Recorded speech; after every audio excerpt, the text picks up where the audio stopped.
Dunia modifikasi seperti yang sudah saya bilang di beberapa video sebelumnya tidak pernah terkotak-kotak. Jadi ya santai aja mau modif motor apapun gayanya. Kalau kalian suka dan puas dengan gaya seperti itu silakan aja. Namanya juga dunia modifikasi, yang berarti memodifikasi suatu kendaraan dari bentuk bawaan pabrik. Tapi terkadang kita harus mengakui juga, memodifikasi sesuatu kendaraan khususnya motor sebenarnya ada pattern atau patokan yang tetap harus dipertahankan, jangan sampai kemablasan. Kenapa? Ya karena nanti modifikasinya bukan malah jadi keren, malah dibully, hujat, atau bahkan bisa sampai masuk kategori jamet ataupun Vrindavan style. Mau kemana Mas Boker Pajino bocor so Mas Togel Pajila Perman? Oh, TV bosku. Sebelum lanjut ke pembahasan, saya disclaimer terlebih dahulu. Modifikasi mau itu secara ekstrim ataupun sederhana sebenarnya semua merujuk ke satu hal, yaitu merubah desain. Dan jika berbicara tentang desain, ini perspektifnya luas, yang berarti bagus menurut saya belum tentu bagus buat kalian dan sebaliknya. Maka dari itu di sini kita akan membahas modifikasi yang sering dihujat atau dianggap jelek ataupun jamet oleh kebanyakan orang ya.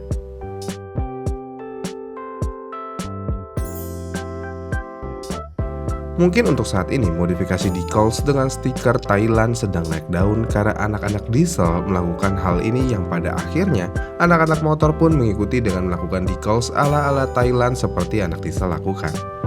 Kalau komposisinya pas maka decalsnya akan terlihat bagus, namun kalau berlebihan akan terlihat jelek dan jadi bahan bulian banget. Namun sebelum era decals ada yang namanya airbrush. Dan airbrush ini membutuhkan keahlian dari tukang airbrush itu sendiri. Minimal bisa gambar dan tidak buta warna lah ya. Sampai saat ini airbrush masih menjadi alternatif modifikasi motor. Tapi sayangnya modifikasi dengan airbrush saat ini dinilai sudah terlalu berlebihan. Coba aja lihat motor ini ataupun motor ini. Airbrushnya dari ujung pala sampai ujung spakbor. Kemudian selain airbrush yang rame, pemilihan warna dari warna dasar bodi sampai warna airbrushnya terlalu kontras, yang pada akhirnya membuat mata pada perih. Kalau mata udah pada perih, tentu aja membuat jempol tangan menjadi gatel. Iya, gatel untuk menghujat. Kasian banget ya, udah mengeluarkan uang untuk melakukan airbrush, malah dihujat. Cukup menyedihkan. Dan motor airbrush ini biasanya cukup identik dengan motor Vision dan Satria F. Terus gimana nih airbrush yang bagus? Sekali lagi, ini masalah desain, balik lagi ke selera masing-masing. Dan kalau menurut saya pribadi, warna yang selaras tidak terlalu kontras akan lebih baik daripada yang terlalu kontras dan juga jangan terlalu rame.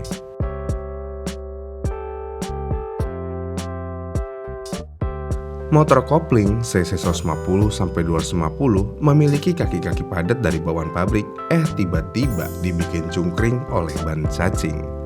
Kalau udah memiliki tampilan seperti ini, biasanya sekali lagi nih, bikin jempol tangan gatel buat ngehujat. Kenapa motor ban cacing itu sering dihujat? Motor dengan ban cacing di motor fairing ataupun naked sport sebenarnya membuat kebanyakan orang kecewa karena menghancurkan ekspektasi mereka. Sebenarnya apa ekspektasinya? Jadi kebanyakan orang jika sudah melihat motor fairing, motor tersebut haruslah menjadi motor sport sejati. Yang berarti motor sport sejati adalah memiliki ban besar, padat di kaki-kaki, dan sedikit ceper untuk meningkatkan kepadatan kaki-kaki layaknya MotoGP. Namun semua itu tidak terjadi jika sudah menggunakan ban cacing, yang mana motor akan cungkring, kaki-kaki terlihat kopong, bodi jadi terlihat lebih besar tapi kaki-kaki kurus. Ya intinya menghancurkan ekspektasi dari motor tersebut. Selain itu modifikasi ban cacing ini juga banyak yang hujat juga karena dinilai cukup berbahaya. Apa bahayanya? Ya kalau kena lubang dengan kecepatan cukup tinggi biasanya ban bisa meledak ataupun velgnya langsung peyang.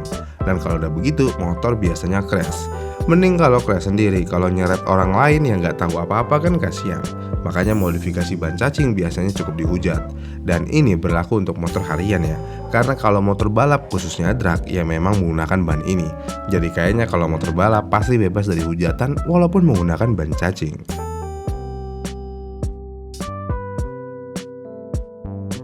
Ya ini lagi. Kita udah cukup sering bahas mengenai knalpot ember di motor matic. Daripada saya ngomong mulu perihal ini, mending denger sendiri aja deh suara knalpot ember di motor matic.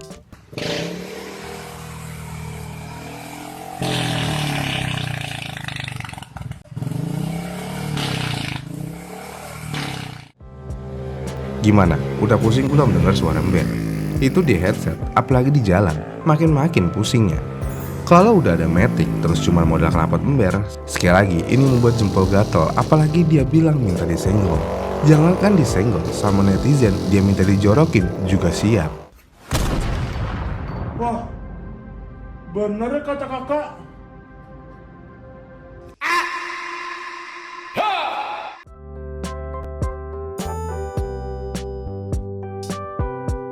Racing look adalah salah satu modifikasi yang paling digemari oleh kebanyakan orang, nggak peduli di motor matic, fairing, bahkan sampai mobil.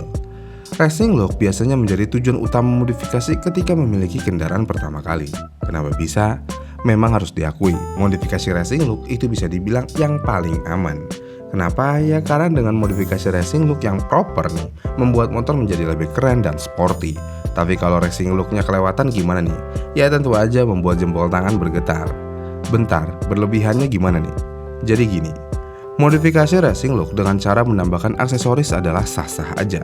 Tapi kalau mengurangi part body, padahal mesinnya standar dan peruntukannya untuk motor harian, tentu aja akan mengundang jempol-jempol netizen. Contohnya, copot spakbor belakang ataupun depan. Mesin standar tapi nggak pakai spakbor depan belakang, kan mengundang.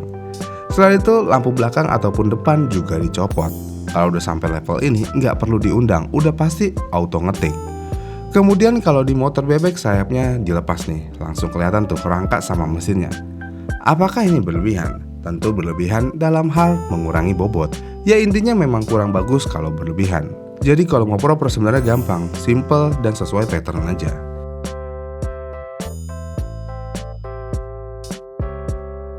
Gimana reaksi kalian kalau ngeliat motor ceper begini di jalan raya?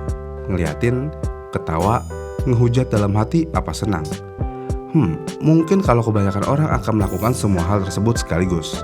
Mulai dari ngeliatin karena heran, terus ketawa karena aneh, kemudian ngehujat karena ngeliat pengendaranya kesusahan sendiri mau lewat polisi tidur, dan akhirnya senang karena dengan melihat motor tersebut jadi bisa ketawa. Lowrider ataupun ceperis atau apapun itu sebutannya, mungkin ini adalah hal yang keren di saat yang tepat dan di waktu yang tepat. Tapi kalau di jalan raya ataupun di sosial media kali ya, ini bukanlah tempat yang tepat. Kenapa? Ya karena modifikasinya cenderung membuat orang bertanya-tanya. Apakah nyaman? Gimana cara lewatin polisi tidur? Gimana kalau ada lubang? Gimana kalau tanjakan? Gimana kalau turunan? Dan lain-lain. Yang pada akhirnya dari pertanyaan-pertanyaan tersebut jadilah hujatan. Ya kira-kira seperti itulah. Pertanyaan terakhirnya adalah, kenapa ada orang yang memodifikasi tapi modifikasinya yang begitu? Yang sering dihujat. Jawabannya, selera dia begitu berarti. Jadi kita tidak bisa menyalahkan selera orang lain. Mau apapun bentuknya, ya terima aja. Tahan jempol, cukup ketawa dalam hati aja. Ya setidaknya yang punya motor nggak tahu kalau motor dia sedang diketawain dalam hati. Tapi kalau nggak dihujat, ya nggak sadar-sadar juga sih. Ya serba salah dah kalau gini. Gimana nih menurut kalian? Apa yang harus dilakukan? Dihujat atau diketawain dalam hati aja?